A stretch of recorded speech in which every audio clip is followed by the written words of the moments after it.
जय राधा माधवा कुंज बिहारी जय गोपी जन वल्लभा गिरिवरधारी जय गोपी जन वल्लभा गिरिवरधारी यशोदानंदन व्रज जन रंजन यशोदानंदन व्रज जन रंजन यमुना तीरा वनचारी यमुना तीरा वनचारी जय राधा माधवा कुंज बिहारी हरे कृष्णा കേൾക്കാൻ വയ്യ പ്രഭു. कृष्ण എനിക്ക് മാത്രമാണോ? ആർക്ക് കേൾക്കാൻ വയ്യ? എന്താണ്? ഹരേ കൃഷ്ണ. കേൾക്കാം हरे പ്രഭു, कृष्ण ഇപ്പൊ കേൾക്കുന്നുണ്ട് കേക്കാവോ പ്രഭു, ബ്രോ? ഞാന് കേൾക്കാം പ്രഭു. ഹരേ കൃഷ്ണ കൃഷ്ണ കൃഷ്ണ ഹരേ ഹരേ ഹരേ ഹരേ രാമ രാമ രാമ ഹരേ ഹരേ ജയ രാധ മാധവ രാധ മാധവ രാധേ ജയ ജഗന്നാഥ जगन्नाथ जय बलदेवा जय सुभद्रमया जय कृष्ण बलराम कृष्ण बलराम जय कृष्ण बलराम जय गौरनिताय गौरनिताय गौरनिताय जय गौरनिताय जय जय प्रभुपाद प्रभुपाद प्रभुपाद जय जय प्रभुपाद जय जय गुरुदेव गुरुदेव गुरुदेव जय जय गुरुदेव जय श्री श्री राधा माधव की जय श्री श्री जगन्नाथ बलदेव सोदरा महारानी की जय श्री श्री गौर निताय की जय निताय गौर प्रेमानंदे ഇപ്പൊ എല്ലാവർക്കും കേൾക്കാമോ പ്രഭു? ഹരേ കൃഷ്ണ. ഹരേ കൃഷ്ണ പ്രഭു, കേൾക്കാം. ഓക്കെ, താങ്ക് യു പ്രഭു. ആക്ച്വലി ഇന്ന് മുതൽ നമ്മൾ നിത്യം ഭാഗവത സേവയിൽ ഒരു ചെറിയൊരു ചേഞ്ചസ് വന്നിട്ടുണ്ട്. കാരണം പ്രായോഗികമായിട്ട് അവിടെ ഫിസിക്കലി അവിടെ എത്താൻ പറ്റാത്ത ഡിവോട്ടീസ് ഇല്ലെങ്കിൽ സാഹചര്യമാണെങ്കിൽ നമുക്ക് ഓൺലൈൻ ക്ലാസ്സിലോട്ട് വരാമെന്ന് അങ്ങനെ ഡിസിഷൻ എടുത്തായിരുന്നു. അപ്പൊ അതിന്റെ ആദ്യത്തെ ക്ലാസ് ആണ് തോന്നുന്നു ഇന്ന് മുതൽ. അപ്പൊ ഇന്ന് മീൻസ് നമ്മൾ ഇത് യാദൃശ്ചികമായിട്ടാണ് പ്രിപ്പയർഡ് ആയത്. അതുകൊണ്ടാണ് എനിക്ക് ഡ്രസ്സസ് ഒന്നും ഞാൻ കരുതിയിട്ടില്ലായിരുന്നു. ക്ഷമിക്കണം, എന്റെ വേഷം അത്ര ഒരു കംഫർട്ട് അല്ല, എനിക്കറിയാം. Please forgive me. അതുപോലെ ഇന്ന് ശ്ലോകം ശ്രീമദ് ഭാഗവതം 1:1:7 എടുത്തു വെച്ചിട്ടുണ്ട്. എന്നെ കാണാമല്ലോ അല്ലേ പ്രഭു? യെസ് പ്രഭു, കാണാം. ഓക്കെ, ഞാൻ ആ ശ്ലോകം വായിക്കാനായിട്ട് നോക്കുകയാണ്. എൻ്റെ കയ്യിൽ ഇംഗ്ലീഷ് ആണ് ഇപ്പൊ ആസ് ഓഫ് നൗ കയ്യിലുള്ളത്. എന്നാലും നോക്കാം. ഓ നമോ ഭഗവത്തെ വാസുദേവായ. ഓ നമോ ഭഗവത്തെ വാസുദേവായ. ഓം നമോ ഭഗവത്തെ വാസുദേവായ. നാരായണം നമസ്കൃത്യ നരം ചൈവ നരോത്തമം ദേവീം സരസ്വതിം വ്യാസം തതോ ജയം ഉദരയേത് നഷ്ടപ്രായേഷു ഭദ്രേഷു നിത്യം ഭാഗവത സേവയാം ഭഗവതീരുത്തമ ശ്ലോകേ ഭക്തിർഭവതി നൈഷ്ടകി മൂകം കരോതി വാചാലം പങ്കം ലംഘയതേ ഗിരിം യത്കൃപാതമഹം വന്ദേ ശ്രീഗുരും ദീനതാരിണം ശ്രീചൈതന്യമീശ്വരം പരമാനന്ദമാധവം. ഹരേ കൃഷ്ണ. ഇന്ന് Srimad Bhagavatam 1:1:8 questions by the sages. ശ്ലോകം വായിക്കാം ഞാൻ ഇതിന്റെ. വേദത്വം സൗമ്യ തത്സർവം വേദത്വം സൗമ്യ തത്സർവം തത്വതസ്തദനുഗ്രഹാത് തത്വതസ്തദനുഗ്രഹാത് ബ്രൂയോ സ്നിഗ്ധസ്യ ശിഷ്യസ്യ ബ്രൂയോ സ്നിഗ്ധസ്യ ശിഷ്യസ്യ ഗുരുവോ.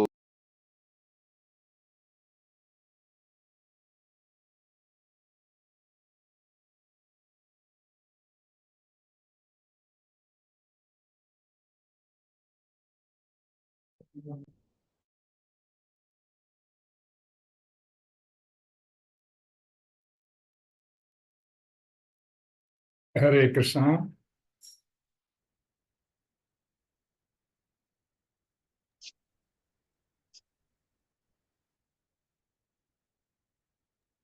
കണക്ടിവിറ്റി ഇഷ്യൂ എന്തുകൊണ്ടെന്ന് തോന്നുന്നു. വെയിറ്റ് ചെയ്ത് നോക്കാം.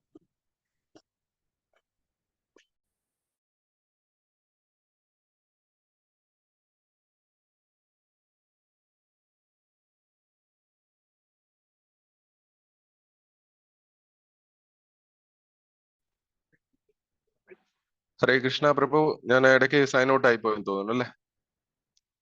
ഹരേ കൃഷ്ണ. അതെ പ്രഭു, ശ്ലോകം കംപ്ലീറ്റ് ആവുന്ന മുമ്പ് സൈൻ ഔട്ട് ആയി. ഓക്കെ, ക്ഷമിക്കണം. ഒന്നുകൂടി ഞാൻ ട്രൈ ചെയ്യാം. അത് വിട്ടുപോയതാണ്, ഞാൻ അത് ശ്രദ്ധിച്ചതുമില്ല.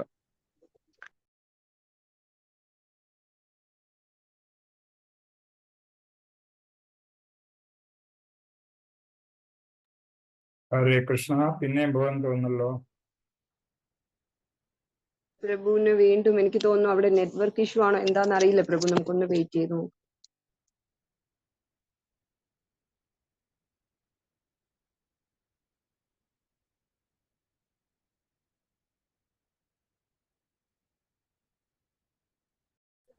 ഓക്കെ.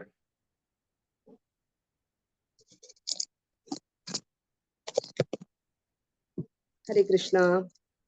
ഹരേ കൃഷ്ണ. വേദ, അങ്ങ് നിപുണനാകുന്നു. ത്വം, അങ്ങേക്ക് ബഹുമതിയായി. സൗമ്യ, സൗമ്യനായ. തത്, അവ. സർവം, എല്ലാ. തത്വത, യഥാർത്ഥത്തിൽ. തത്, അവരുടെ. അനുഗ്രഹാത്, അനുഗ്രഹത്താൽ. ബ്രൂയ, വിശദീകരിക്കാൻ കഴിയും. സിന്നിക്തസ്യ, വിനയോത്തരൻ. ശിഷ്യസ്യ, ശിഷ്യന്മാരിൽ. ഗുരുവായ, ആത്മീയ ആചാര്യന്മാർ. ഗുഹ്യാം, അതീവ രഹസ്യമായ. അഭ്യൂത, പ്രദാനം ചെയ്തു. വിവർത്തനം. അങ്ങ് വിനയോന്നിതനാകയാൽ അങ്ങയുടെ ആത്മീയ ആചാര്യന്മാർ ബഹുമതിയായി ഒരു ഉത്തമ ശിഷ്യന് പ്രദാനം ചെയ്യുന്ന എല്ലാവിധ അനുഗ്രഹങ്ങളും അങ്ങയിൽ ചൊരിഞ്ഞു. ആകയാൽ അവരുടെ അടുക്കൽ നിന്നും ശാസ്ത്രീയമായി അഭ്യസിച്ചതെല്ലാം ഞങ്ങൾക്ക് സുവ്യക്തമായി വിശദീകരിച്ചു നൽകാൻ അങ്ങേക്ക് സാധ്യമാണ്. കൃഷ്ണ. പ്രഭുപാദ് കി ജയ്. ഭാവാർത്ഥം. ആത്മീയ ആചാര്യനെ സംതൃപ്തനാക്കി അപ്രകാരം അദ്ദേഹത്തിന്റെ നിർവ്യഗ്നമായ അനുഗ്രഹം നേടുകയാണ് ആത്മീയ ജീവിത രഹസ്യം. ശ്രീ വിശ്വനാഥ ചക്രവർത്തി ടാഗോർ ആത്മീയ ആചാര്യന്മാരെ സംബോധന ചെയ്യുന്ന 8 വരികൾ അടങ്ങുന്ന തന്റെ പ്രശസ്തമായ പദ്യശലകങ്ങളിൽ ഇപ്രകാരം പ്രകീർത്തിക്കുന്നു. ആത്മീയ ആചാര്യന്റെ പാദകമലങ്ങളിൽ ഞാൻ എന്റെ ആദരപൂർവമായ പ്രണാമങ്ങൾ സമർപ്പിക്കുന്നു. അദ്ദേഹത്തിന്റെ സംതൃപ്തിയിലൂടെ മാത്രമേ പരമദിവ്യോത്തമ പുരുഷനെ പ്രീതിപ്പെടുത്താനാവൂ എന്ന് മാത്രമല്ല, അദ്ദേഹം അസംതൃപ്തനായാൽ ആത്മസാക്ഷാത്കാര മാർഗനാശം സംഭവിക്കുകയും ചെയ്യും. ആകയാൽ ആത്മീയ ആചാര്യനോട് ശിഷ്യൻ വിനയോന്നിതനും അനുസരണയുമുള്ളവനായിരിക്കേണ്ടത് അത്യന്താപേക്ഷിതമാണ്. ഒരു ശിഷ്യനെന്ന നിലയിൽ ശ്രീല സൂത ഗോസ്വാമി സർവവിധ യോഗ്യതകളും ഉള്ളവനാകയാൽ പണ്ഡിത ശ്രേഷ്ഠരും ആത്മസാക്ഷാത്കാരം സിദ്ധിച്ചവരുമായ ശ്രീല വ്യാസദേവനെ പോലുള്ള മറ്റ് ആത്മീയ ആചാര്യന്മാരും എല്ലാവിധ അനുഗ്രഹങ്ങളും അദ്ദേഹത്തിന് പ്രദാനം ചെയ്തു. ശ്രീല സുതഗോസ്വാമി ഉത്തമ വിശ്വാസയോഗ്യനായ ആത്മീയ ആചാര്യനാണെന്ന പൂർണ്ണ ബോധമുള്ളതാകയാൽ നൈമിഷാരണ്യത്തിലെ ശ്രേഷ്ഠ ഋഷിമാർ ശ്രീമദ് ഭാഗവതം സുതഗോസ്വാമിയിൽ നിന്നും ശ്രവിക്കാൻ ഉത്സുകരായിരുന്നു. ഹരേ കൃഷ്ണ. ഹരേ കൃഷ്ണ.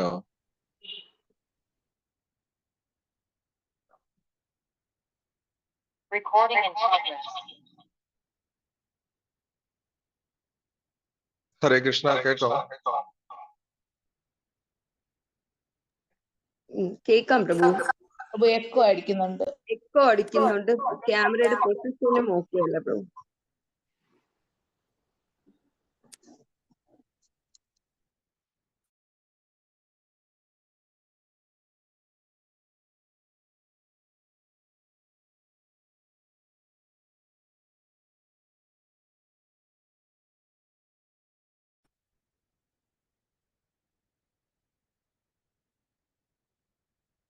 ഹരേ കൃഷ്ണ. കേക്കാവോ? കേൾക്കാം പ്രഭു. കുറച്ച് ക്ലാരിറ്റി കുറവാണല്ലേ, കാണാൻ ഒരു തെളിച്ചമില്ല. പക്ഷെ സൗണ്ട് ക്ലാരിറ്റി ഉണ്ട് Prabhu. Okay, fine madam, thank you. ओम अज्ञानातिमिरान्धस्य ज्ञानाञ्जनशलाकया चक्षुरुन्मीलितं येन तस्मै श्रीगुरुवे नमः। श्रीचैतन्यमनोभीष्टं स्थापितं येन भूतले स्वयं रूपकदा मह्यं ददाति सुपदान्तिकं वन्देऽहं श्रीगुरो श्रीयुतपदकमलं श्रीगुरोन् वैष्णवां च श्रीरूपं साग्रजातं सगण रघुनाथान्वितं तं सजीवं साद्वैतं सावधूतं परिजनसहितं कृष्णचैतन्यदेवं श्रीराधाकृष्णपादान् सगणललिता श्रीविशाखान्वितांश हे कृष्ण करुणा सिंधु दीनबंधु जगतपते गोपेश गोपियाकांत राधाकांत नमोस्तुते तप्त कांचन गौरांगी राधे वृंदावनेश्वरी वृषभानुसुते देवे नमामि हरिप्रिये वाञ्छाकल्पतरुभ्यश्च कृपा सिन्धुभ्येव च पतितानां पावनेभ्यो वैष्णवेभ्यो नमो नमः। नमो विष्णुपदाय कृष्णप्रेष्ठाय भूतले श्रीमते भक्तिवेदांत स्वामिने नामिने नमस्ते सारस्वते देवे गौरवाणी प्रचारिणे निर्विशेष शून्यवादी पाश्चात्य देशतारिणे जय श्री कृष्ण चैतन्य प्रभु नित्यानंद श्री अद्वैत गदाधर श्रीवासादि गौरभक्तवृंद हरे कृष्ण कृष्ण कृष्ण हरे हरे हरे राम राम राम हरे हरे। श्रील प्रभुपाद की जय। हरे कृष्ण। കേൾക്കാമെന്ന് വിചാരിക്കുന്നു ഓഡിയോ. ഹരേ കൃഷ്ണ കേൾക്കാമല്ലോ അല്ലെ? കേൾക്കാം പ്രഭു, കേൾക്കാം. Thank you. അപ്പോ ഈ ശ്ലോകത്തില് സുതഗോസ്വാമിയുടെ മേഴ്സി അല്ലെങ്കിൽ സുതഗോസ്വാമിക്ക് കിട്ടിയ മേഴ്സിയെ കുറിച്ചാണ് പറയുന്നത്. ഓൾറെഡി നമ്മൾ കണ്ടു ശിഷ്യന്മാരും അദ്ദേഹം വ്യാസന്റെ ശിഷ്യനാണ്. അപ്പൊ അദ്ദേഹത്തിന് എങ്ങനെയാണ് ഈ അനുഗ്രഹം കിട്ടിയത് എന്നതിനെ കുറിച്ചാണ് ഇവിടെ പറയുന്നത്. നോക്കിയാൽ നമുക്ക് അറിയാൻ പറ്റും. Because of your submissive your spiritual masters have endowed with you all the favors bestowed upon a gentle disciple. Therefore, you can tell us all that you have scientifically learned from them. ഇതൊരു important ഉപദേശമാണ്. അതായത് നമുക്ക് എങ്ങനെ അനുഗ്രഹം ലഭിക്കും, അതെങ്ങനെ നമുക്ക് കൊടുക്കാം എന്നതിനെ കുറിച്ചാണ് ഈ ശ്ലോകത്തിൽ പറയുന്നത്. അതായത് അദ്ദേഹം വളരെ വിനയാന്വിതനും എളിമത്വനും ആയതുകൊണ്ട് അദ്ദേഹത്തിന്റെ ഗുരുവായ വ്യാസദേവൻ അദ്ദേഹത്തിൽ പ്രസാദിക്കുകയും ആ പ്രസാദിച്ച കാരുണ്യം ഞങ്ങൾക്കും പകർന്നു തരണം എന്നാണ് ഈ ഋഷിശ്രേഷ്ഠന്മാർ സുതഗോസ്വാമിയുടെ അപേക്ഷിക്കുന്നത്. അപ്പോ ഈ പറഞ്ഞ ആദ്യത്തെ 5-6 ശ്ലോകങ്ങളിലെല്ലാം ഗുരുവിന്റെ ഇമ്പോർട്ടൻസ്, ഭാഗവതം, ഇതെങ്ങനെ പഠിക്കണം എന്നതിനെ കുറിച്ചാണ് പറഞ്ഞുകൊണ്ടിരിക്കുന്ന ഓരോ ഭക്തന്മാരും. വളരെ സന്തോഷം. അതുപോലെ നമ്മളുടെ ഈ പറഞ്ഞ ആധ്യാത്മിക ജീവിതത്തിലെ വളരെ പ്രാധാന്യമായ അല്ലെങ്കിൽ ആധ്യാത്മികത്തിന്റെ ബേസ് എന്ന് പറയുന്നത് തന്നെ, അടിസ്ഥാനം എന്ന് പറയുന്നതിന് ഗുരുകൃപയെ ആശ്രയിച്ചാണ്. നമുക്ക് ഒരിക്കലും ഗുരുകൃപ ഇല്ലെങ്കിൽ ഭക്തന്മാരുടെ കാരുണ്യം ഇല്ലാതെ ഒരിക്കലും നമുക്ക് ഈ പറഞ്ഞ ആധ്യാത്മിക മേഖലയിൽ ഇല്ലെങ്കിൽ ആധ്യാത്മിക ജീവിതത്തിൽ നമുക്ക് മുന്നേറാൻ സാധിക്കുകയില്ല. അതിന് നമ്മൾ ഓരോരുത്തരും നമ്മളുടെ ജീവിതം തന്നെ എടുത്തു വെച്ച് നോക്കിയാൽ അറിയാം. നമ്മള് തുടക്കത്തിൽ എങ്ങനെ ഉണ്ടായിരുന്നു, ഭക്തന്മാരുമായുള്ള സംഘത്തിന് ശേഷം നമുക്കുണ്ടായ മാറ്റങ്ങൾ എന്തെല്ലാമാണ്, നമ്മളുടെ ജീവിതത്തിൽ എന്തെല്ലാം ഭക്തിയെ കുറിച്ചുള്ള കാര്യങ്ങൾ നമുക്ക് മനസ്സിലാക്കാൻ സാധിച്ചു, നമ്മളിപ്പോൾ എവിടെയാണ് നിൽക്കുന്നത്, എന്തൊക്കെ ചെയ്യണം എന്നതിനെ കുറിച്ചെല്ലാം നമുക്ക് വ്യക്തമായിട്ട് നമ്മളുടെ ജീവിതത്തിലൂടെ മനസ്സിലാക്കാൻ സാധിച്ചു. അതിൽ ഏറ്റവും പ്രഥമമായ പങ്ക് വഹിച്ചത് ഗുരുവിന്റെ കൃപ തന്നെയാണ്. അജ്ഞാനജന്യമായ നമ്മളെ ജീവിതത്തെ പ്രകാശപൂർണിതമാക്കി അല്ലെങ്കിൽ പ്രകാശപൂരിതമാക്കിയ ഒരു ആധ്യാത്മിക പാതയിലേക്ക് നയിച്ച പേഴ്സണാലിറ്റിയാണ് ശ്രീ ഗുരുദേവ്. ആ ഗുരുവിന്റെ കാരുണ്യം നമുക്ക് ലഭിക്കാൻ നമ്മൾ സബ്മിസീവ് ആയിരിക്കണം, വിനയാന്വിതനായിരിക്കണം, ഇല്ലെങ്കിൽ എളിമത്വമുള്ളവനായിരിക്കണം എന്നാണ് പറയുന്നത്. എങ്ങനെ നമുക്ക് വിനയാന്വിതനായിരിക്കാം ഇല്ലെങ്കിൽ എളിമത്വം നമ്മളുടെ ജീവിതത്തിൽ കൊണ്ടുവരാം എന്നുള്ളതാണ് ഇവിടുത്തെ പ്രധാനമായ വെല്ലുവിളി എന്ന് തോന്നുന്നു. നമ്മൾ എല്ലാവരും ഈ കാര്യങ്ങൾ പലപ്പോഴും കേട്ടിട്ടുണ്ട്, കേൾക്കുന്നുണ്ട്, കേട്ടുകൊണ്ടേയിരിക്കുകയാണ്. എന്നിട്ടും നമ്മളുടെ ജീവിതത്തിൽ പലപ്പോഴും ഇത് പ്രാവർത്തികമാക്കാൻ നമുക്ക് സാധിച്ചതായിട്ട് തോന്നുന്നില്ല. ഇല്ലെങ്കിൽ നമുക്ക് ആ ഒരു സന്തോഷം ഇല്ലെങ്കിൽ ആ ഒരു തൃപ്തി നമുക്ക് ലഭിച്ചതായിട്ട് തോന്നാറുമില്ല. ചിലപ്പോൾ കുറച്ച് നേരത്തേക്ക് നമുക്കത് കിട്ടിക്കാണത്തുള്ളൂ. ഇല്ലെങ്കിൽ കുറച്ച് കഴിയുമ്പോൾ നമ്മൾ വീണ്ടും നമ്മളുടെ മായാ ജീവിതത്തിൽ ഇല്ലെങ്കിൽ നമ്മളുടെ ഭൗതികമായ ത്രിഗുണങ്ങളാൽ സ്വാധീനിക്കപ്പെട്ട് നമ്മൾ വീണ്ടും പഴയ പോലെ പോകാറുണ്ട് എന്ന് നമ്മൾ പലപ്പോഴും തോന്നാറുമുണ്ട്. പക്ഷേ അതിന് ഏറ്റവും നല്ലൊരു ഉത്തമ ഉദാഹരണമാണ് ഞാൻ പറയാൻ താല്പര്യപ്പെടുന്നത്. നമുക്ക് പലപ്പോഴും നമ്മൾ പല സ്ഥലങ്ങളിലും പറയുന്നത് കുറ്റങ്ങളാണ്, കംപ്ലൈൻസ് ആണ്. കുറ്റം എന്ന് മാത്രമല്ല, പരാതികളാണ്. എനിക്ക് അതുണ്ടായിരുന്നെങ്കിൽ, എനിക്ക് ഈ സാഹചര്യം അങ്ങനെയായിരുന്നെങ്കിൽ ഭക്തിയിൽ മുന്നേറാമായിരുന്നു, ഇത് കിട്ടിയിരുന്നെങ്കിൽ ഞാൻ കുറച്ചുകൂടി ഇമ്പ്രൂവ് ചെയ്യുമായിരുന്നു ഒക്കെ നമ്മളിങ്ങനെ പലപ്പോഴും ഈ പറഞ്ഞ പരാതികൾ പലപ്പോഴും നമ്മളെ മനസ്സിൽ ഇങ്ങനെ വേട്ടയാടാറുണ്ട്. പക്ഷെ യഥാർത്ഥത്തിൽ നമുക്ക് ലഭിച്ചിട്ടുള്ള അനുഗ്രഹങ്ങളെ നമ്മൾ എപ്പോഴുമേ കണക്കിലെടുക്കുന്നില്ല. അതാണ് ഏറ്റവും വലിയൊരു വേദന, അല്ലെങ്കിൽ ഏറ്റവും വലിയ സത്യം. ഇന്നത്തെ ലോകത്ത് ഇത്രയും കോടി ജനങ്ങളിൽ എത്ര പേരുണ്ട് കൃഷ്ണാബോധത്തിൽ വന്നവര്, ഇല്ലെങ്കിൽ ഈ കൃഷ്ണഭക്തിയെ അവരുടെ ജീവിത മാർഗമാക്കിയ എത്ര ആൾക്കാരുണ്ട്?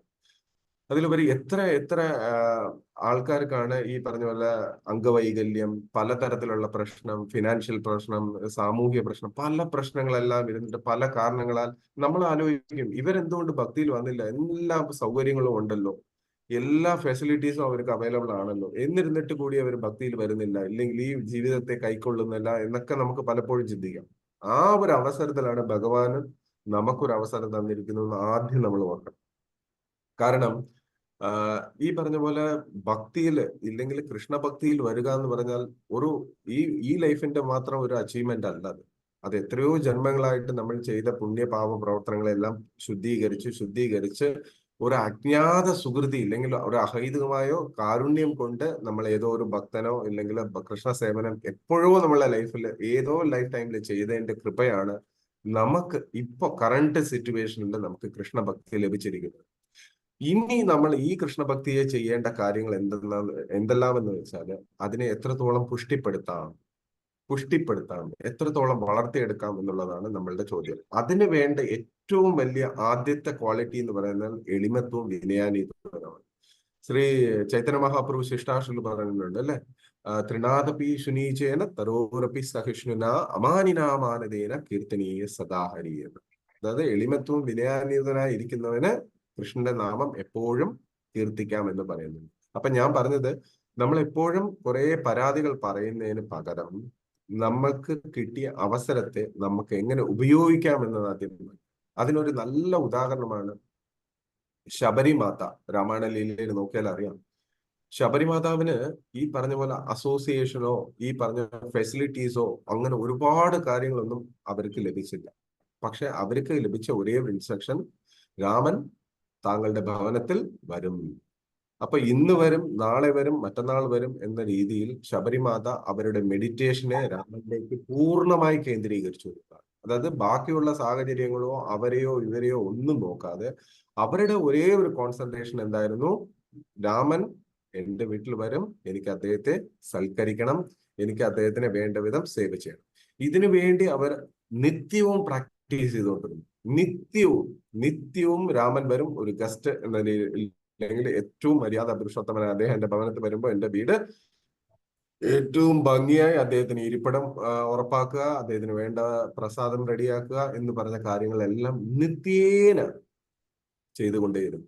ആലോചിച്ച് നോക്കാം, ഒരു ദിവസമാണെങ്കിലൊക്കെ, 2 ദിവസമാണെങ്കിലൊക്കെ, 3 ദിവസമാണെങ്കിലൊക്കെ, 4 ദിവസമാണെങ്കിലൊക്കെ, അല്ലെ ഒരാഴ്ച ഒക്കെ, 10 days ഒക്കെ, ഒരു മാസം ഒക്കെ. പക്ഷെ എത്രയോ വർഷങ്ങൾ ഈ ഒരു നിത്യ അഭ്യാസി എന്ന് പറയുന്നത്, നിത്യപാരായണം എന്ന് പറയുന്നത്, ഈ മെഡിറ്റേഷനിൽ ശബരിമാത മുഴുകി. അതിന്റെ റിസൾട്ട് വന്നത് എത്രയോ വർഷങ്ങൾക്ക് ശേഷം. അതുപോലെ നമ്മളുടെ ഭക്തിയിൽ നമ്മൾ ഒരിക്കലും ഈ പറഞ്ഞ ചെയ്തുകൊണ്ടിരിക്കുന്ന ഡിവോഷണൽ സേവനങ്ങളെ ഒരിക്കലും അളവ് കുറച്ച് കാണരുത്. അതിനെ നമ്മൾ എത്രത്തോളം ശുദ്ധീകരിച്ച്, എത്രത്തോളം പവിത്രീകരിച്ചിട്ട് ചെയ്യാമോ, എത്രത്തോളം.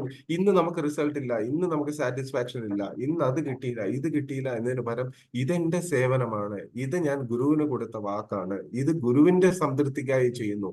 ഇവിടെ പലപ്പോഴും നമ്മുടെ ജീവിതത്തിൽ വരുന്ന യഥാർത്ഥമായ പ്രശ്നം എന്ന് പറയുന്നത് പ്രതീക്ഷകളാണ്, എക്സ്പെക്ടേഷൻസ്. ആ എക്സ്പെക്ടേഷൻ കാരണമാണ് നമുക്ക് പലപ്പോഴും നമ്മളുടെ സേവനത്തിൽ വേണ്ട വിധം മുന്നേറാൻ സാധിക്കുന്നില്ല എന്ന് പല ആചാര്യന്മാരുടെയും ഇല്ലെങ്കിൽ ഗ്രന്ഥങ്ങളിലും പറയുന്ന ഒരു മെസ്സേജ്. അപ്പൊ നമ്മൾ എപ്പോഴും ഒരു കാര്യം ഓർക്കുക, പ്രതീക്ഷകൾ വേണ്ട. പ്രതീക്ഷിക്കുന്നതിന് പകരം കൊടുക്കാൻ പഠിക്കണം. നമുക്ക് മെർസി, നമ്മളുടെ ഉള്ള കാര്യങ്ങളെ ഷെയർ ചെയ്യാൻ പഠിക്കണം. അതിന് പകരം നമ്മൾ എത്രത്തോളം നമ്മളുടെ ഉള്ളിൽ എടുക്കാം, എനിക്കത് വേണം, ഞാൻ ഡിവോഷണൽ സർവീസ് ചെയ്യുമ്പോൾ ഇന്ന കാര്യങ്ങൾ എനിക്ക് ഉണ്ടാവണം, ഇല്ലെങ്കിൽ ഇന്ന രീതിക്കുള്ള മാറ്റം വരണം, ഇല്ലെങ്കിൽ ഇന്ന രീതിയിൽ എന്റെ ജീവിതം മുന്നേറണം എന്ന് നമ്മൾ പ്രതീക്ഷിക്കുന്നതാണ് ഏറ്റവും വലിയൊരു മിസ്റ്റേക്ക്. അപ്പൊ അതിന് പകരം ഈ ശബരിമാതാവിന്റെ സ്റ്റോറി നമുക്ക് എടുക്കാം. ഓരോ ആചാര്യന്മാരുടെയും നമുക്ക് ലൈഫ് ടൈം എടുത്താൽ അവരുടെ ജീവിതം നമ്മൾ നോക്കിയാൽ മതി. അവരൊന്നും പ്രതീക്ഷിച്ചിട്ടല്ല. ഇന്നലെ ഒരു വീഡിയോ കാണുകയുണ്ടായി, ഞാൻ അത് ഗ്രൂപ്പിൽ ഷെയർ ചെയ്തിരുന്നു. അപ്പൊ അമരേന്ദർ പ്രഭുവിന്റെ ഒരു ലെക്ചറിൽ ഈ ഷോർട്ട് വീഡിയോ ആയിരുന്നു അത്. അപ്പൊ അതിൽ അദ്ദേഹം പറയുന്നത് ശരിയാണ്. ഇനി നമ്മളെ ഈ കൃഷ്ണഭക്തി പ്രസ്ഥാനത്തെ തോളിലേറ്റേണ്ട ചുമതല നമ്മൾ ഓരോരുത്തർക്കും ഉണ്ടെന്ന് പറയും. അപ്പൊ ഓരോരുത്തരും അതിന് കേപ്പബിൾ ആകണമെങ്കിൽ ഈ പറഞ്ഞ പോലെ പ്രതീക്ഷകളില്ലാതെ നമ്മൾ ജീവിതത്തെ സേവനത്തിനായി സമർപ്പിക്കണം, ഗുരുവിന്റെയും കൃഷ്ണന്റെയും പ്രീതിക്കായിട്ട്. അതാണ് ഇവിടെ ചെയ്തത്. ആ ഗുരുവിന്റെ കൃപ കിട്ടാൻ നമ്മൾ എപ്പോഴുമേ ഗുരുവിന്റെ കൃപ കിട്ടുന്നുണ്ടോ എന്ന് പറഞ്ഞ് നോക്കേണ്ട കാര്യമില്ല. നമ്മൾ ആ പ്രോസസ് ചെയ്തുകൊണ്ടിരുന്നാൽ തീർച്ചയായിട്ടും ഗുരുകൃപ നമ്മളിൽ വന്നു വീഴുന്നോളും. അത് ഏത് വിധത്തിലാണെന്ന് നമുക്ക് അറിയാൻ പറ്റത്തില്ല. നമ്മൾ വിചാരിക്കുന്ന രീതിയിലായിരിക്കണം. ഇപ്പൊ ഓരോരുത്തരെയും ഭഗവാൻ വെച്ചിരിക്കുന്ന സിറ്റുവേഷൻ, അല്ലെങ്കിൽ ഭഗവാൻ അവർക്ക് കൊടുക്കുന്ന അവസരങ്ങൾ വ്യത്യസ്തമാണ്. അവരെ പോലെ ഞാനാവാം, ഇല്ല എന്നെ പോലെ അവരാകാം എന്നുള്ളത് വിട്ടിട്ട് നമുക്ക് എല്ലാവരുടെയും ഫോക്കസ് ഒരേ സ്ഥലത്താകാം. That is കൃഷ്ണഭക്തി. അതാണ് ഇവിടെ സൂത ഗോസ്വാമിക്ക് ലഭിച്ച അദ്ദേഹത്തിന്റെ ഗുരുക്കൾ. അതായത് ബിക്കോസ് ഓഫ് യുവർ സബ്മിസീവ്നെസ്, ആ വിനയാന്വിത്വം ഉണ്ടെങ്കിൽ നമുക്ക് ഭക്തിയിൽ മുന്നേറാം. ആ ഭക്തിയിൽ മുന്നേറേണ്ട ഭാഗമായിട്ട് നമുക്ക് എന്ത് ചെയ്യാം? നമുക്ക് ലഭിച്ച കൃപയെ നമുക്ക് മറ്റുള്ളവർക്കും പങ്കു കൊടുക്കാം എന്ന് പറയുന്നുണ്ട്. കാരണം ഇപ്പൊ റീസെന്റ് നമ്മൾ നോക്കുകയാണെങ്കിൽ നമ്മൾ പലപ്പോഴും പുരാണങ്ങളുടെ ഉദാഹരണങ്ങളെ അല്ലെങ്കിൽ പുരാണങ്ങളുടെ ഓരോ ഭക്തന്മാരെ കുറിച്ച് നോക്കുന്നു. അതിനു പകരം നമ്മളുടെ കൺമുന്നേ തന്നെ ഓരോ ഭക്തന്മാരുണ്ട്. ഇപ്പൊ ഇസ്കോണിന്റെ ശീല പ്രഭുപാദരുടെ ശിഷ്യന്മാരെ നമ്മളുടെ ജീവിതത്തിൽ ഒരു ഉദാഹരണമായിട്ട് എടുക്കുകയാണെങ്കിൽ അത് ഭയങ്കര നമുക്ക് പ്രചോദനം നൽകും. കാരണം അവരുടെ ഇത്രയും വർഷ ജീവിതം അവർ കൃഷ്ണഭക്തിക്ക് വേണ്ടിയാണ് സമർപ്പിച്ചിരിക്കുന്നത്. എത്രത്തോളം എന്താ പറയാ ദുർഘടമായ അവസ്ഥകൾ അവർ തരണം ചെയ്ത് കാണും നമുക്ക് ആലോചിച്ച് നോക്കാം. ഇന്നുള്ള ഫെസിലിറ്റീസ് തുടക്കകാലത്ത് കൃഷ്ണാബോധത്തിന് ഉണ്ടായിരുന്നില്ല. സൗകര്യങ്ങളോ അതിനു വേണ്ടുള്ള സാഹചര്യങ്ങളോ പോലും ഇല്ലാത്തിടത്ത് ഭക്തി അവർ പ്രാക്ടീസ് ചെയ്തു. എന്തുകൊണ്ടാ? ശീല പ്രഭുപാദരെ പ്രീതിപ്പെടുത്തണം, ഗുരുകൃപയ്ക്ക് വേണ്ടി. പക്ഷെ അവർ ആ ഒരു സേവനത്തെ വളരെ ദൃഢമായിട്ട് അല്ലെങ്കിൽ വളരെ പോസിറ്റീവായിട്ട് വളരെ വളരെ വളരെ എന്താ പറയാ ആവേശത്തോടെ അവർ ചെയ്തുകൊണ്ടിരുന്നത് കൊണ്ടാണ് ഇന്ന് ഈ പ്രസ്ഥാനം ഇത്രത്തോളം വളർന്നുകൊണ്ടിരിക്കുന്നത്, ഇനിയും വളരും. അപ്പോ അവരുടെ ജീവിതത്തെ നമ്മൾ ഓരോരുത്തരുടെയും ജീവിതത്തെ നോക്കിയാല് നമുക്ക് നോക്കാൻ പറ്റും. ഈ പറഞ്ഞ നമുക്ക് ഏറ്റവും കൺമുന്നേ ഉള്ള ഒരു ഏറ്റവും ഉദാഹരണമാണ് ഹിസ് ഹോളിനെസ് ജയപതാക സ്വാമി ഗുരു മഹാരാജ്. അപ്പൊ അദ്ദേഹത്തിന്റെ ജീവിതം നമ്മൾ നോക്കുകയാണെങ്കിൽ സാധാരണഗതിയിൽ നമ്മൾ നോക്കുമ്പോൾ അദ്ദേഹത്തിന് ഫിസിക്കലി ഒരുപാട് ശാരീരികമായിട്ട് പല പ്രശ്നങ്ങൾ ഉണ്ടെങ്കിൽ പോലും അദ്ദേഹത്തിന്റെ ഡിവോഷനിൽ അദ്ദേഹം ഒരിക്കലും പിന്നോട്ടില്ല. അദ്ദേഹം എല്ലാം ഡബിൾ ആക്കി എന്നാ പറയുന്നത്. ഡിവോഷൻ എല്ലാം രണ്ട് മടങ്ങ് കൂട്ടി എന്നാ പറയുന്നത്. ഇനിഷിയേഷൻ കൂട്ടി, ട്രാവൽ കൂട്ടി, അദ്ദേഹത്തിന്റെ മീറ്റിംഗ്സ് കൂട്ടി, സംഘം കൂട്ടി, ക്ലാസ് കൂട്ടി, എല്ലാം കൂട്ടി. എന്തിനു വേണ്ടിയിട്ടാ? ആ ഗുരുകൃപ കിട്ടാനും ആ ഗുരുകൃപയെ എല്ലാവർക്കും കൊടുക്കാനും വേണ്ടിയിട്ടാണ്. അദ്ദേഹം എല്ലാവരെയും ഈ കൃഷ്ണഭക്തിയാകുന്ന കാരുണ്യത്തിലേക്ക്, ഇല്ലെങ്കിൽ കൃഷ്ണഭക്തിയാകുന്ന കടലിലേക്ക് എല്ലാവരെയും എന്താ പറയാ സ്വാഗതം ചെയ്യാൻ വേണ്ടിയിട്ടായിരുന്നു. അല്ലാതെ അദ്ദേഹത്തിന് വേണമെങ്കിൽ എവിടെയെങ്കിലും ഒരു സ്ഥലത്തിരുന്നു കൊണ്ട് ക്ലാസ് കൊടുക്കാം, സൂമിൽ കൊടുക്കാം, ഇല്ലെങ്കിൽ ഓപ്ഷൻസ് ഉണ്ട്, ഭക്തന്മാർ അദ്ദേഹത്തെ വന്ന് കാണും. എന്നിരുന്നാൽ കൂടിയും അദ്ദേഹം ഈ ഒരു അവസ്ഥയിലും അദ്ദേഹം വളരെ ദൂരയാത്രകൾ ചെയ്യുന്നു. പല പ്രശ്നങ്ങൾ അദ്ദേഹം നിത്യേന അഭിമുഖീകരിക്കുന്നു. എന്നിട്ടും അദ്ദേഹം പിന്നോട്ടില്ല. ഇത് നമുക്ക് എടുക്കാവുന്ന ഏറ്റവും ഉത്തമ ഉദാഹരണം. ഇതുപോലെ ഇസ്കോണിനകത്ത് ഓരോ സന്യാസിമാരും, നമ്മളുടെ ഗുരു മഹാരാജ് സോളിനാസ് മഹാവിഷ്ണു സ്വാമി മഹാരാജും ഇതേ അദ്ദേഹത്തിന് വീസിങ്ങും ശാരീരിക പ്രശ്നങ്ങൾ ഉണ്ടായിരുന്ന സമയത്തും ഭാഗവതത്തിൽ ഒരു തരത്തിൽ പോലും അദ്ദേഹം കോംപ്രമൈസ് ചെയ്തിരുന്നില്ല. അദ്ദേഹം നിത്യം ഭാഗവതം പാരായണം ചെയ്യും. ഗ്രന്ഥരാജിലെ ഞാൻ ഒരു മെയിൽ, സജ്ജന പ്രിയപ്രഭുവിന്റെ ഒരു മെയിൽ വായിച്ചിരുന്നു. അപ്പൊ ആ മെയിലിൽ പറയുന്നുണ്ട് മഹാരാജ് നിത്യേന മംഗളാരതി അറ്റൻഡ് ചെയ്യുമായിരുന്നു.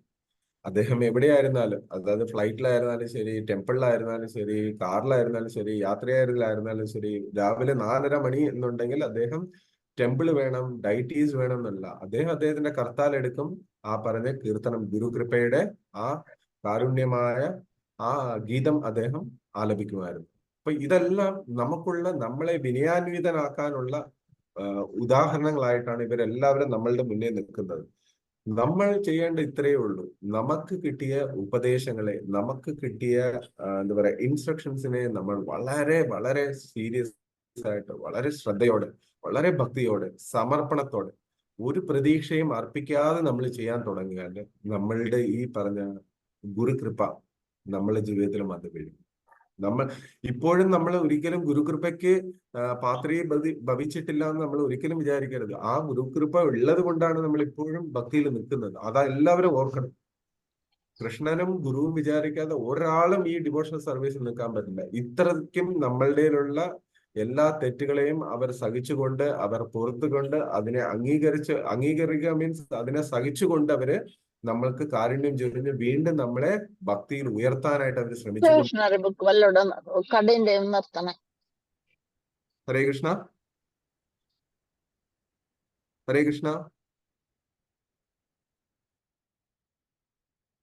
സോ അപ്പൊ ഈ പറഞ്ഞ വ്യാസന്റെ കൃപയാലാണ് സുത ഗോസ്വാമി അത്രയും യോഗ്യനാവുകയും അത്രത്തോളം കാരുണ്യം ചൊരിയാൻ തക്കനെ പ്രാപ്തനാവുകയും ചെയ്തു. അപ്പൊ ഈ ഗുരുകൃപ നമ്മൾ ഓരോരുത്തരും അതിനെ പൂർണ്ണമായി ഉപയോഗിക്കണം എന്നുള്ളതാണ് അതിനകത്ത് ഏറ്റവും വിഷയം. ഗുരുകൃപ എന്ന് പറഞ്ഞാൽ കുറെ ഇൻസ്ട്രക്ഷൻസ് മാത്രമല്ല, അതിനെ നമ്മൾ എങ്ങനെ പ്രാവർത്തികമാക്കുന്നു എന്നുള്ളതാണ് വിഷയം.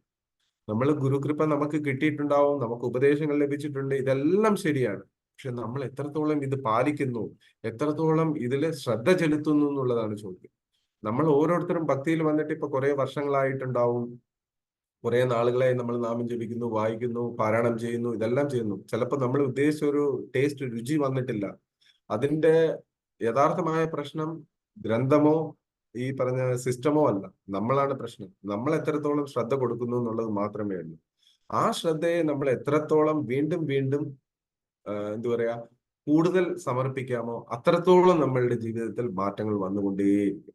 അതിനകത്ത് ഒരു സംശയമില്ല. അപ്പൊ ഈ പറഞ്ഞ ഇതിനകത്ത് ഒന്ന് രണ്ട് പോയിന്റ്സ് കൂടെ പറഞ്ഞിട്ട് വി വിൽ ക്ലോസ് ഇറ്റ് ആണ്. The secret of success in spiritual life is satisfying the spiritual master. ആധ്യാത്മികത്തിന്റെ വിജയം എന്ന് പറയുന്നത് ഗുരുവിന്റെ സന്തോഷം, ഗുരുവിന്റെ പ്രീതി മാത്രം. അപ്പൊ അതിന് ഏറ്റവും ഞാൻ എപ്പോഴും പറയുന്ന ഒരു ഉത്തമ ഉദാഹരണമാണ് ശ്രീല ജയാനന്ദ പ്രഭു. ശ്രീല പ്രഭുപാദരുടെ കൃപയ്ക്ക് പാത്രീഭവിക്കുകയും അദ്ദേഹം തിരിച്ച് ഭഗവാന്റെ അടുത്ത് എത്തി എന്ന് പറയുകയും ചെയ്യുന്ന ഒരു പേഴ്സണാലിറ്റി ആയിരുന്നു അദ്ദേഹം. ഒന്ന് ആലോചിച്ച് നോക്കൂ, ഇതുപോലൊരു ഫിസിക്കലി ഒരു ഗുരുവിനെ പ്രീതിപ്പെടുത്താൻ ഉണ്ടായിരുന്ന ഒരു ഭക്തനെ നമുക്കറിയില്ല. നമ്മളെ കൺമുന്നേ ഉണ്ടായിരുന്നിട്ട് മറഞ്ഞ ഒരു പേഴ്സണാലിറ്റിയാണ് അദ്ദേഹം. ഇപ്പോഴും അദ്ദേഹം നമ്മളെ കൂടെ ഉണ്ട്, അദ്ദേഹത്തിന്റെ ഇൻസ്ട്രക്ഷൻസും ഉണ്ട്. അപ്പൊ നമ്മൾ അവരുടെ എല്ലാം ജീവിതത്തെ നമ്മളുടെ ജീവിതത്തിൽ പ്രാക്ടീസ് ചെയ്യാൻ തുടങ്ങും. പല തടസ്സങ്ങളും, പല എതിർപ്പുകളും, പല കഷ്ടമായ ഒരു അവസ്ഥകളും വന്നു ചേരാം. പക്ഷെ അതിൽ കുലുങ്ങരുത്, അതിന് പരാതി പറയരുത്, കംപ്ലൈന്റ് ചെയ്യരുത്, അതിന് കുറ്റവും പറയാതെ നമ്മൾ അതിനെ സമർപ്പണത്തോടെ എടുക്കൂ. കാരണം ഓരോ ഡിവോട്ടീസും കൃഷ്ണബോധം പ്രചരിപ്പിക്കാൻ എത്ര ത്യാഗം സഹിച്ചിട്ടുണ്ടെന്ന് നമുക്കറിയില്ല. നമ്മളിപ്പോ അത്രത്തോളം ത്യാഗം സഹിക്കുന്നതായിട്ട് എനിക്ക് അറിയാൻ പറ്റുന്നില്ല. കുറെ സാഹചര്യങ്ങളുണ്ടെങ്കിലും കൃഷ്ണഭക്തി പ്രചരിപ്പിക്കാനുള്ള ദുഃഖം നമ്മൾ സഹിച്ചതായിട്ടല്ല. നമ്മളുടെ ജീവിത പ്രശ്നങ്ങൾ നമ്മളുടെ കൂടെ ഉണ്ടെന്നല്ലാതെ ഈ കൃഷ്ണഭക്തിക്ക് വേണ്ടി നമ്മൾ മുന്നോട്ട് പോയെന്ന് എനിക്ക് പ്രചരിപ്പിക്കാനായി ഒരുപാട് ത്യാഗം സഹിച്ചു എന്നുള്ളത് വളരെ വിരളമായിട്ടാണ് നമ്മളുടെ ഓരോരുത്തരുടെയും നമുക്കറിയാവുന്ന ഭക്തന്മാരിൽ കാണുന്നത്. കാരണം സിംഗപ്പൂരില് കൃഷ്ണഭക്തി പ്രചരിപ്പിക്കുന്ന 90-95 കാലയളവിലൊക്കെ ദേവിനന്ദൻ പ്രഭുവിനെയൊക്കെ പോലീസ് അറസ്റ്റ് ചെയ്തു എന്നാ പറയുന്നത്, കൃഷ്ണഭക്തി പ്രചരിപ്പിക്കാൻ. അവരെ ജയിലിൽ അടച്ച ചരിത്രവുമുണ്ട്. അതുപോലെ ഓരോ രാജ്യത്തും ഈ കൃഷ്ണഭക്തി പ്രചരിപ്പിക്കാൻ പോയ ഓരോ ഭക്തന്മാർക്കും പല ദുരനുഭവങ്ങൾ ഉണ്ടായിരുന്നിട്ട് കൂടി അവർ പിന്നോട്ട് പോയില്ല. കാരണം അവർക്കറിയാം ഇത് ഓരോ വീട്ടിലും എത്തേണ്ട ഒരു ആവശ്യമായ ഒരു എന്താ പറയാ ഇമ്പോർട്ടന്റ് ജീവിത മാർഗമാണ്. അത് അവരിൽ എത്തിക്കേണ്ടത് അവരുടെ ഉത്തരവാദിത്തമാണ്. കാരണം അവരുടെ ഗുരു അവർക്ക് കൊടുത്ത ഉപദേശവും അതാണ്. ആ ഒരു ഉപദേശത്തിനെ എത്രത്തോളം അവർക്ക് പ്രാക്ടീസ് ചെയ്യാമോ അതിൽ എത്ര തടസ്സങ്ങൾ വന്നാലും അവർ പിന്നോട്ട് പോയില്ല. ഇവിടെ നമ്മൾക്ക് പറ്റിയ ഒരു ഇല്ലെങ്കിൽ നമുക്ക് പറ്റുന്ന ഒരു വീഴ്ച എന്ന് പറഞ്ഞാൽ നമ്മൾ പല പ്രശ്നങ്ങൾ വരുമ്പോൾ നമ്മൾ ഇതിൽ നിന്ന് ബാക്ക് അടിക്കും. അത് നമ്മൾ ഒരിക്കലും ചെയ്യരുത്. ഇത് നമ്മളെ ഓരോ ഭക്തന്മാരെയും നോക്കിയല്ല നമ്മൾ ചെയ്യേണ്ടത്. നമ്മൾ ചെയ്യേണ്ടത് കൃഷ്ണഭക്തി കൃഷ്ണന് വേണ്ടിയും ഗുരുവിന് വേണ്ടിയും മാത്രം. അങ്ങനെ ചെയ്യുമ്പോൾ നമുക്ക് ആരോടും ഒരു പരാതിയില്ല, ആരോടും ഒരു സങ്കടവും വരത്തില്ല. ആരും നമ്മളോട് എന്ത് ചെയ്താലും നമുക്ക് ദുഃഖവും വരുന്നില്ല. കാരണം ഇത് എനിക്കുള്ളതല്ല, it is not for me എന്ന് നമ്മൾ എടുത്താൽ മതി. ഇത് എനിക്കുള്ളതല്ല, ഇത് ഞാൻ ഗുരുവിന് വേണ്ടി ചെയ്യുന്നു. ഇതിൽ എന്ത് വന്നാലും ഗുരുവും കൃഷ്ണനുമാണ് പൂർണ്ണ കാരുണ്യം. ഞാൻ അതിനകത്ത് ഒന്നുമല്ല. കാരണം ഞാൻ എക്സ്പെക്ട് ചെയ്യുമ്പോഴാണ് എനിക്ക് പ്രശ്നം വരുന്നത്. Expectation is the main cause for our distress എന്ന് പറയുന്നുണ്ട്. അപ്പൊ അത് നമുക്ക് നോക്കണം. പിന്നെ അതിനകത്ത് പിന്നെ ഒരു ലാസ്റ്റ് പറയുന്നത് ആ ഗുരുകൃപ കിട്ടിയ സൂതഗോസ്വാമിയിൽ നിന്ന് ഈ പറഞ്ഞ ഭാഗവതം ശ്രവിക്കാനായി അവിടെ ഉണ്ടായിരുന്ന മുനിശ്രേഷ്ഠന്മാരെല്ലാം ഉത്സാഹരായിരുന്നു എന്നാണ് ഈ ലാസ്റ്റത്തെ പർപ്പോട്ടിൽ പറയുന്നത്. അപ്പൊ നമ്മളെല്ലാവരും ഓരോ ഭക്തന്മാരുടെയും ഈ പറഞ്ഞ പോലെ ഗുരുക്കന്മാരുടെയും കാരുണ്യം, ഇപ്പൊ ഒരു ഗുരു നമ്മുടെ നാട്ടിൽ വരുന്നു, ഇല്ലെങ്കിൽ ഒരു ഭക്തൻ നമ്മുടെ നാട്ടിൽ വരുന്നു, നമ്മൾ ഉത്സുകരായിരിക്കുന്നു. കാരണം എന്താ, അവരെല്ലാം അവരുടെ ഗുരുവിനെ പ്രീതിപ്പെടുത്തി, ഇല്ലെങ്കിൽ ആ പ്രീതിപ്പെടുത്താൻ വേണ്ടിയിട്ടാണ് ഈ യാത്ര ചെയ്യുന്നതും ഈ പറഞ്ഞ കാരുണ്യം നമ്മളിൽ ചൊരിയാനായിട്ട് വന്നിരിക്കുന്നു നമുക്ക് അറിയുന്നുണ്ട്, നമുക്ക് ആവേശമാണ്. അതുപോലെ നമ്മളും ആ ഗുരുകൃപയ്ക്ക് പാത്രീഭവിക്കാൻ നമുക്ക് കിട്ടിയ ഉപദേശങ്ങൾ, നമ്മൾ പാലിക്കേണ്ട നിയമങ്ങളെ എല്ലാം വളരെ സ്ട്രിക്റ്റ് ആയിട്ട്, വളരെ വളരെ മനോഹരമായിട്ട്, വളരെ വളരെ ശ്രദ്ധയോടുകൂടി നമ്മൾ പാലിക്കുകയാണെങ്കിൽ തീർച്ചയായിട്ടും നമുക്കും ഈ പറഞ്ഞ ഗുരുകൃപ നമ്മളുടെ ഉള്ളിൽ വരുന്നത് നമുക്ക് കൂടുതൽ അറിയാൻ പറ്റും. ഇപ്പോഴും നമ്മളിൽ ഗുരുകൃപ ഉണ്ട്, അതിനകത്ത് ഒരു സംശയം വേണ്ട. അതിനെ നമുക്ക് റിയലൈസ് ചെയ്യാൻ പറ്റും, അതിനെ ആസ്വദിക്കാൻ നമുക്ക് സാധിക്കുമെന്ന് പറയാം. അപ്പോ ഇന്നത്തെ എൻ്റെ ഒരു ഷോർട്ട് പ്രിപ്പറേഷൻ ആണ്. ഒന്നും പറയാൻ പറ്റിയില്ല എന്ന് എനിക്ക് മനസ്സിലായി, എനിക്കറിയാം. എന്നിരുന്നാലും ക്ഷമിക്കുക. എനിക്ക് നെറ്റും ഈ പറഞ്ഞ ട്രാവലും ഒക്കെ ഒരു ഫെസിലിറ്റി കുറവുകളുണ്ടായിരുന്നു. ലേറ്റ് ആയിട്ടാണ് തുടങ്ങാനും സാധിച്ചത്. ദയവായി എല്ലാവരും എന്നോട് ക്ഷമിക്കണം. ഇതെല്ലാവരും നമുക്ക് ഒരുമിച്ച് ചേർന്ന് ഈ കാര്യങ്ങളെ, ഭാഗവതത്തിനെ കൂടുതൽ നമ്മളുടെ ജീവിതത്തിൽ നിത്യ അഭ്യാസത്തിലേക്ക് കൊണ്ടുവന്ന് നമ്മളെല്ലാവരും കൃഷ്ണകൃപയ്ക്ക് പാത്രീഭവിക്കട്ടെ എന്ന് ശീല പ്രഭുപാദരോടും ഗുരുപരമ്പരയോടും ഞാൻ എല്ലാവർക്കും, നമുക്ക് ഓരോരുത്തർക്കും ഈ കൃഷ്ണഭക്തിയിൽ കൂടുതൽ കൂടുതൽ രുചി ഉണ്ടാകാനായി പ്രാർത്ഥിക്കുന്നു. ഹരേ കൃഷ്ണ. ശീല പ്രഭുപാദയ്ക്ക് ജയ്. ഗ്രന്ഥരാജ് ശ്രീമദ് ഭാഗവതം കി ജയ്. ശീല ഗുരുദേവിക്ക് ജയ്. എന്തെങ്കിലും ഇതിൽ പോയിന്റ്സ് ആഡ് ചെയ്യാനുണ്ടെങ്കിൽ ദയവായിട്ട് ആഡ് ചെയ്യാം.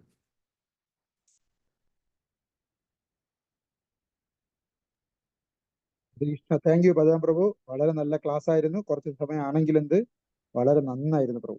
നന്ദി പ്രഭു. ഹരേ കൃഷ്ണ പ്രഭു. Thank U.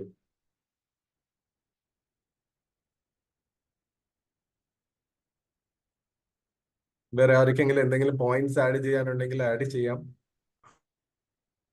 ഇന്ന് ഭഗവാന്റെ ദർശനം എടുക്കാൻ. ഹരേ കൃഷ്ണ പ്രഭു. ഹരേ കൃഷ്ണ പ്രഭു പറഞ്ഞതുപോലെ നമ്മൾ പൊസിഷൻ ഒന്നും ആഗ്രഹിക്കാതെ ഡിവോഷണൽ സർവീസ് ചെയ്യണം. പക്ഷെ നമ്മൾ ചെയ്യുന്ന ഡിവോഷണൽ സർവീസിൽ നമുക്ക് എങ്ങനെ പൊസിഷൻ ആഗ്രഹിക്കാതെ ഡിവോഷണൽ സർവീസ് ചെയ്യാം, ഒന്നാമത്തെ കാര്യം. രണ്ടാമത്തെ കാര്യം, നമ്മളിപ്പോൾ നോക്കിക്കഴിഞ്ഞാൽ ഒരു പൊസിഷൻ ഉണ്ടെങ്കിൽ മാത്രമേ നമുക്ക് ചെയ്യാൻ പറ്റൂ എന്നുള്ള അവസ്ഥയാണ്.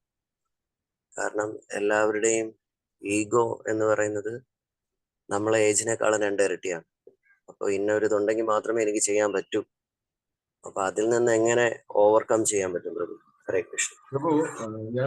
പ്രഭു നല്ല ചോദ്യമാണ് അങ്ങ് പറഞ്ഞത്. എല്ലാവരും ഈഗോയും, ഇല്ലെങ്കിൽ നമ്മളുടെ ഈഗോ വരുന്നത് എവിടെയാണ് പ്രഭു?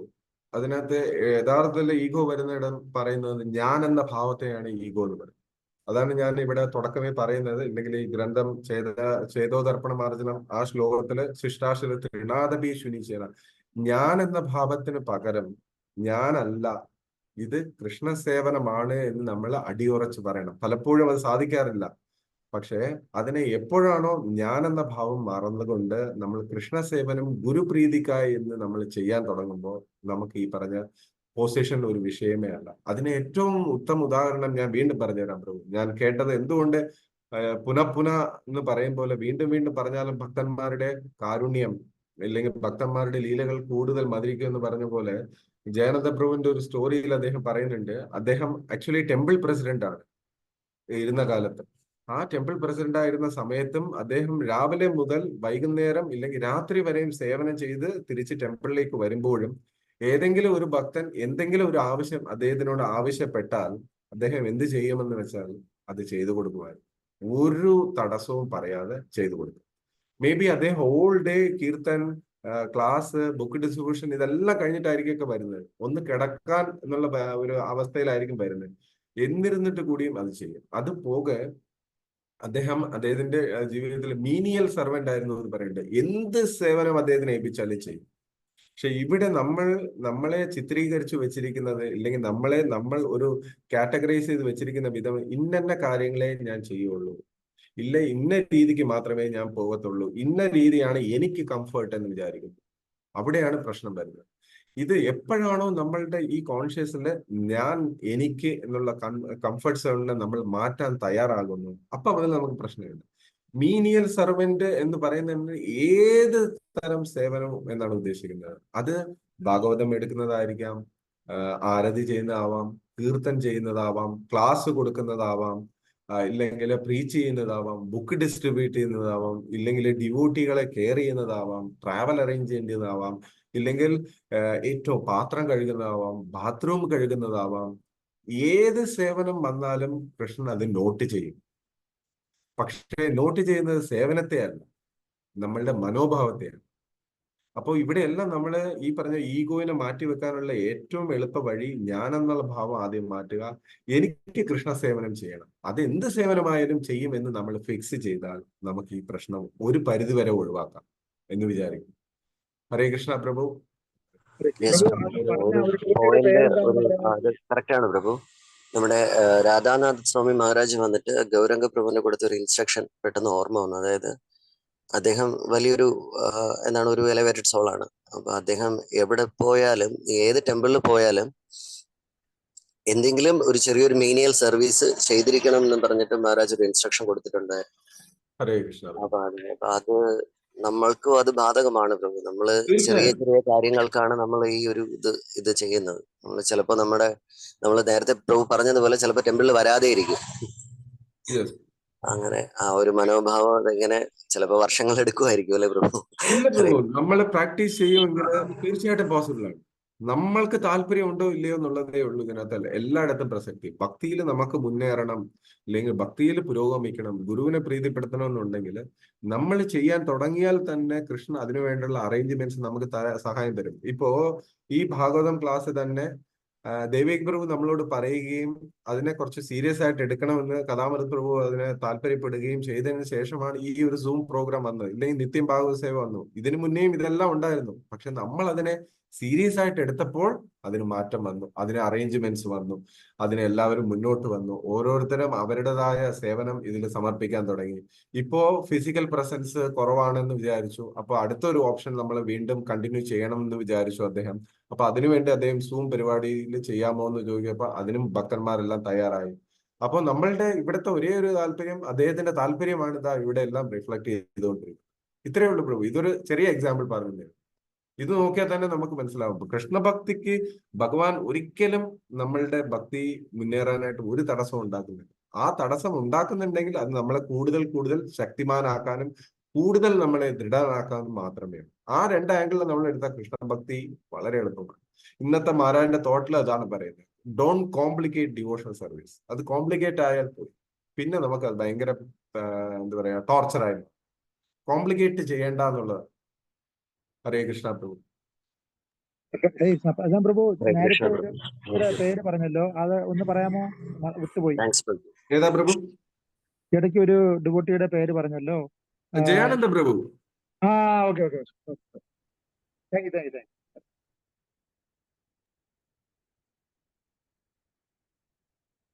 വേറെ ആരെങ്കിലും എന്തെങ്കിലും പോയിന്റ്സ് ഷെയർ ചെയ്യാം, ഇല്ലെങ്കിൽ ആരെങ്കിലും ടെമ്പിളിലുള്ള ഡിവോട്ടീസ് ഉണ്ടെങ്കിൽ അവർക്ക് ദർശനം ഇതിലൂടെ കാണിക്കാം. ഞാൻ ടെമ്പിളിലല്ല.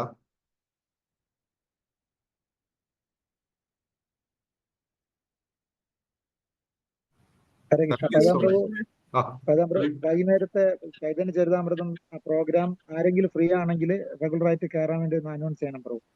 അല്ല പ്രഭു, ഹരേ കൃഷ്ണ പ്രഭു. ഇതേ ഗ്രൂപ്പിൽ തന്നെ എല്ലാ മെസ്സേജും വൈകിട്ട് വരുന്നുണ്ട്. 5 മണി മുതൽ 5:45 മണി വരെ ശ്രീ ചൈതന്യ ചരിതാമൃതം എന്ന മഹാഗ്രന്ഥം, ഇല്ലെങ്കിൽ ഭക്തിയുടെ ഏറ്റവും അത്യുന്നതമായ ഗ്രന്ഥം മഹാപ്രഭുവിനെ കുറിച്ച് അറിയാനുള്ള അവസരം നമുക്കുണ്ട് ഇതേ സൂമിലൂടെ.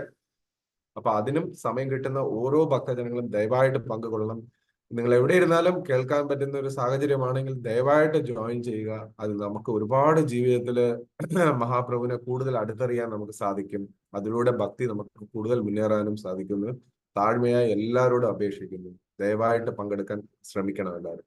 അതിനെയും ഈ രാവിലത്തെ പ്രോഗ്രാം പോലെ ഒന്ന് സീരിയസ് ആയിട്ട് എല്ലാവരും കാണാൻ തുടങ്ങിയാൽ നമുക്കതിനെ കൂടുതൽ മനോഹരമാക്കാം, കൂടുതൽ നമ്മളുടെ ഭക്തിയിൽ മുന്നേറാൻ സാധിക്കുമെന്ന് താല്പര്യപ്പെടുന്നു. ഹരേ കൃഷ്ണ പ്രഭുജി, ദണ്ഡവത് പ്രണാംസ്. ഒന്ന് ആഡ് ചെയ്യാൻ വേണ്ടിയാണ്. ജയാനന്ദ് പ്രഭുജി ഗാർബേജ് എടുക്കാൻ വരെയും he was very willing to do that. എപ്പോഴും ഗാർബേജ് കൊണ്ട് കളയുന്നത് ജയാനന്ദ സ്വാമിയാണ്. ഹരേ കൃഷ്ണ. എന്നിട്ട് ചില ഡിവോട്ടീസ് ഇസ്കോണിൽ ചേർന്നത് അത് കണ്ടിട്ടാണ്. ഗാർബേജ് കൊണ്ട് കളയുന്ന ആള് ഇത്ര ഹാപ്പി ആണെങ്കിൽ how will be the other devotees എന്ന് പറയുമായിരുന്നു. ഹരേ കൃഷ്ണ. വളരെ സത്യമായി ഞാൻ ഇത് ആക്ച്വലി കേട്ടിട്ടുണ്ടായിരുന്നു, പറയാൻ വിട്ടുപോയതാണ്. ഒന്ന് ആലോചിച്ച് നോക്കൂ, ഒരു ഗാർബേജ് കളയുന്ന ഒരാൾ ഇത്രയും ഹാപ്പി ആണ് എന്ന് വിചാരിച്ചു കൊണ്ടാണ് വേറെ ഭക്തജനങ്ങള് ഇതിൽ ഇൻസ്പയർ ആയി ആ പറഞ്ഞ ടെമ്പിളിൽ സേവനം ചെയ്യാൻ വന്നത്. ഒന്ന് ആലോചിച്ച് നോക്കൂ, വേർ ദേ ആർ. സോ ഇതൊരു ഏറ്റവും മീനിയൽ സർവന്റ് നമുക്ക് ഓരോരുത്തരും എടുക്കേണ്ടത്. നമുക്കിപ്പോ ഗാർബേജ് എടുക്കാൻ ചിന്തിക്കാനേ വയ്യാത്ത അവസ്ഥ. പക്ഷെ ആ ഗാർബേജിനെ അദ്ദേഹം കൃഷ്ണസേവനവും ഗുരുപ്രീതിക്കായിട്ടാണ് ചെയ്തത്. അതിന്റെ റിസൾട്ടും ഉണ്ടായി.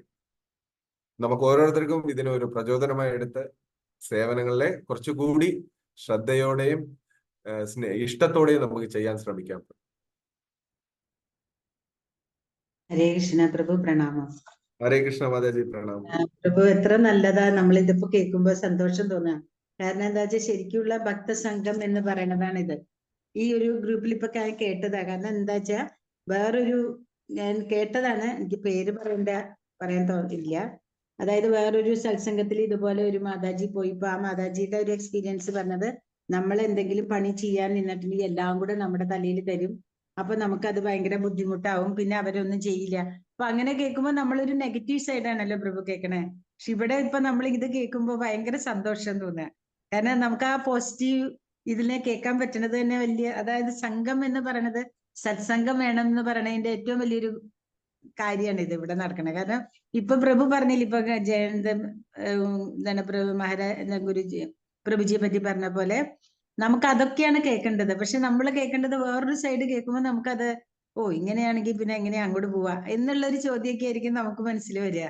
ഹരേ കൃഷ്ണ പ്രഭു. താങ്ക് യു പ്രഭു. മതാജി ശരിയാണ്, പറഞ്ഞത് വളരെ ശരിയാണ്. പല സ്ഥലങ്ങളിലും പല ക്രിറ്റിസിസവും കംപ്ലൈൻസും ഒക്കെ പറയാറുണ്ട്. ഇവിടെയും നമ്മൾ എടുക്കേണ്ടത് ഇതെല്ലാം നമുക്കൊരു ലെസൺ ആയിട്ട് എടുക്കാം, ഒരു പാഠം.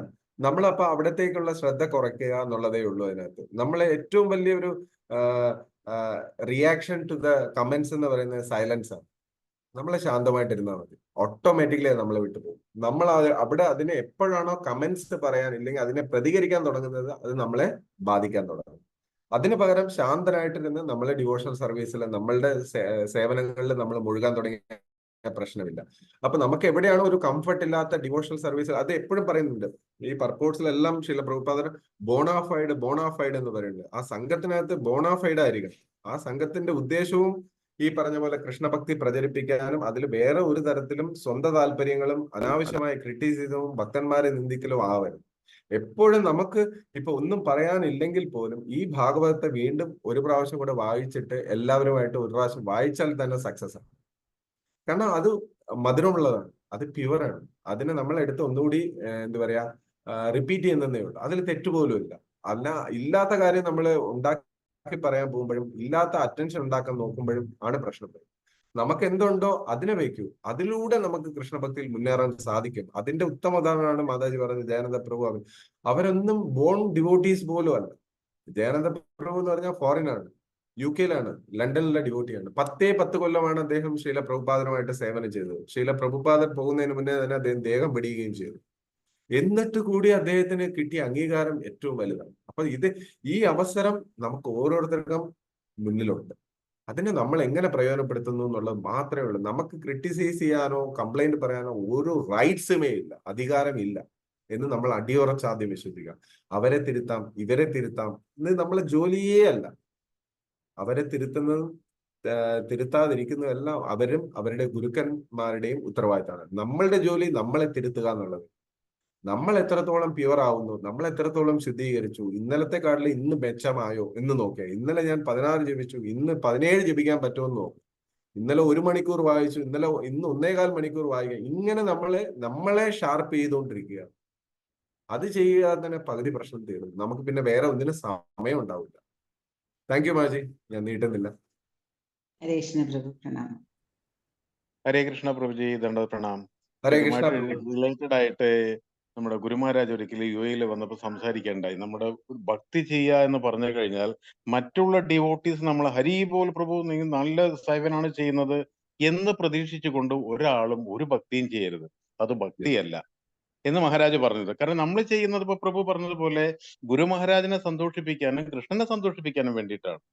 മനസ്സിലായില്ലേ? ആ രീതിയിൽ നമ്മൾ ഓരോരുത്തരും ഓരോ പ്രവൃത്തിയും ചെയ്യാണ് ഭക്തിയിലെങ്കിൽ അതിന്റെ സന്തോഷം നമുക്ക് തനിയെ കിട്ടും. മറ്റുള്ള സാധാരണ കൂടെയുള്ളവരിൽ നിന്നും എന്തെങ്കിലും അഭിനന്ദനങ്ങൾ പ്രതീക്ഷിച്ചുകൊണ്ടാണ് നമ്മൾ ഭക്തി ചെയ്യുന്നതെങ്കിൽ അത് ഭക്തിയല്ല എന്ന് മഹാരാജ് പറഞ്ഞു. പ്രഭു ഹരേ ഹരേ കൃഷ്ണ. കൃഷ്ണ. സന്തോഷം പ്രഭു, പറഞ്ഞതിൽ വളരെ നന്ദി, വളരെ നന്ദി.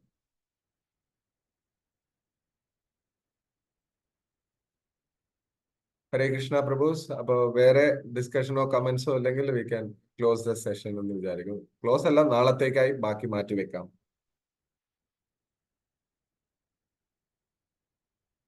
ഹരേ കൃഷ്ണ.